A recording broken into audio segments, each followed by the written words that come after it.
Merci aux organisateurs pour leur invitation.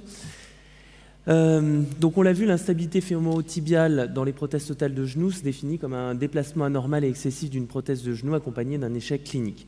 Donc c'est définitivement une cause d'échec et ça représente 10 à 22% des reprises. Et la littérature nous dit qu'il faut identifier les causes de l'instabilité avant la reprise, ce qui paraît bien entendu logique, mais qui, on l'a vu, n'est pas aussi simple que ça en pratique.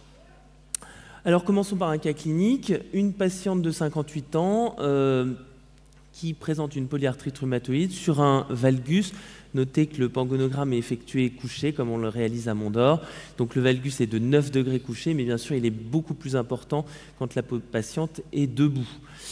On réalise une arthroplastie totale du genou postéro-stabilisé. Les choses se passent bien. En opératoire, on considère que la stabilité est satisfaisante. On a restauré l'axe. Donc, comme tout bon chirurgien, on est très satisfait de nous-mêmes. Et bien entendu, un mois plus tard, la patiente revient avec une luxation de sa prothèse. Elle mettait sa chaussette en mettant sa cheville sur le genou contralatéral avec un mouvement d'hyperflexion et de varus caractéristique, et elle a luxé sa prothèse. Donc si on analyse ce cas, on sait que la luxation est une complication rare, c'est 0,5%, mais c'est la forme la plus maximale de l'instabilité fémoro-tibiale dans les prothèses du genou. Chez cette patiente, elle avait beaucoup de facteurs de risque. Elle avait l'obésité, le sexe féminin, la polyarthrite rhumatoïde qui provoque une insuffisance ligamentaire. Donc on a évoqué deux grandes causes pour la luxation. On a évoqué la possibilité d'un polyéthylène finalement trop petit, sous-dimensionné, ou celle d'une insuffisance ligamentaire, ou, comme on l'a vu au cours de ces différentes journées, un caractère un peu multicausal. Donc on s'est évidemment posé la question des différentes options et on a retenu celle de la réalisation d'une prothèse à charnière rotatoire qui a permis de régler son problème d'instabilité. Et pour le genou contralatéral, après discussion avec la patiente, d'emblée on a convenu de mettre en place cette charnière parce que, dit-elle, je veux être tranquille d'emblée.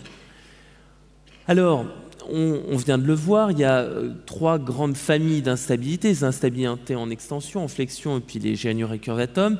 Et puis, on a de nombreuses causes. Alors, les problèmes d'alignement et de positionnement des composants, les problèmes d'échec de la restauration de l'axe mécanique et tout ce qui est problème ligamentaire. Et là, c'est le grand tiroir.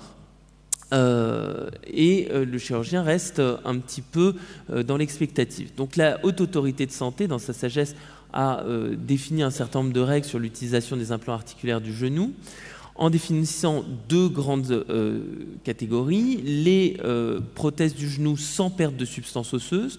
Donc, dans les grandes défaillances ligamentaires périphériques ou dans les grandes désaxations osseuses, et a fortiori si on a les deux, eh bien, la recommandation, c'est la prothèse à charnière standard.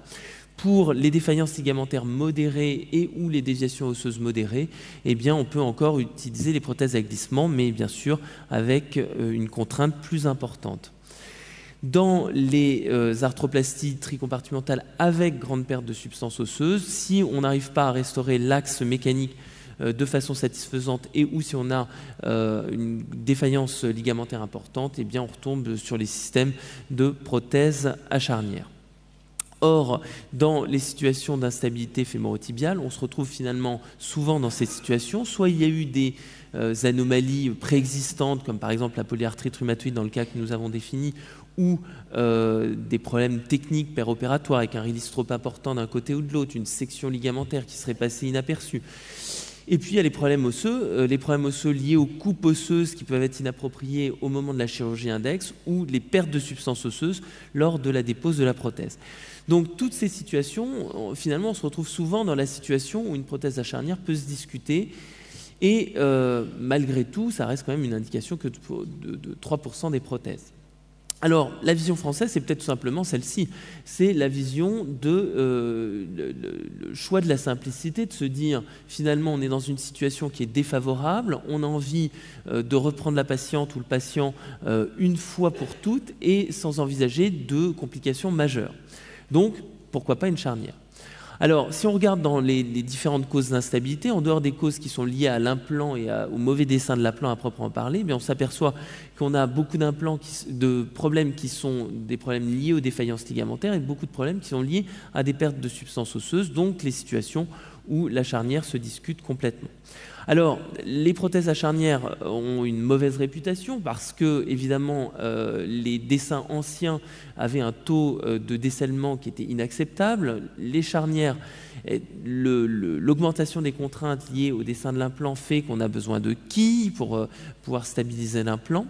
Mais le problème, les charnières rotatoires ont permis d'améliorer la répartition des contraintes et probablement de régler une partie des défauts des premières prothèses à charnière.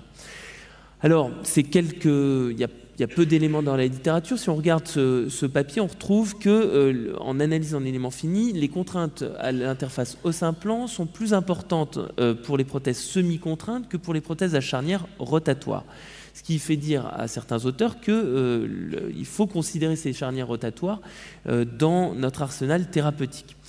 Alors, les deux craintes principales vis-à-vis de ces prothèses à charnière sont la survie et les problèmes d'infection. Or, si on regarde la littérature, c'est 95% de survie à 5 ans, 91% de survie à 10 ans, un taux d'affection variable d'une série à l'autre, pour aller de 0,8% à 5 ans pour certaines séries, puis ça peut aller pour les séries les plus importantes jusqu'à 14% d'infection, qui effectivement, là, est un taux majeur. Alors, en conclusion, comment traiter l'instabilité fémorotibiale sur prothèse totale de genou? Bien entendu, il faut déterminer les causes de l'instabilité. Mais on l'a vu, il y a énormément de facteurs qui rentrent en compte, des facteurs osseux, des facteurs ligamentaires. Et la littérature ne permet pas de définir quelle est la meilleure prothèse entre une prothèse semi-contrainte et une prothèse à charnière, et elle ne permet pas non plus de définir le taux de décèlement dans cette situation particulière qu'est l'instabilité fémorotibiale. Donc du coup, la prothèse à charnière, c'est peut-être la solution simple, parce qu'elle règle finalement rapidement les problèmes en cas de perte de substance osseuse et de défaillance ligamentaire. Je vous remercie de votre attention.